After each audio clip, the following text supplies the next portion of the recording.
हमल में शुगर का हो जाना। हमल में शुगर बच्चे को बहुत बुरी तरह मुतासर करती है। कौन से मरीज़ हैं जो हमल में शुगर होने के रिस्क पे होते हैं? वो पेशेंट जिनका वेट ज़्यादा है, जिनका वेट बहुत ज़्यादा गेन हुआ हो प्रेगनेंसी के अंदर, इनकी फैमिली हिस्ट्री हो शुगर की, या फिर वो मरीज़ जिनका पिछला बच्चा 3.5 kg से ज़्यादा वज़न का पैदा हुआ हो, या पिछले बच्चे में पानी बच्चे की डेथ ज़्यादा हो गया हो।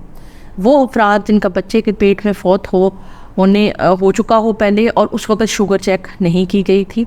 एशिया की पॉपुलेशन के अंदर जो एशियन पॉपुलेशन है, इसके अंदर शुगर होने की रेशो ज़्यादा है।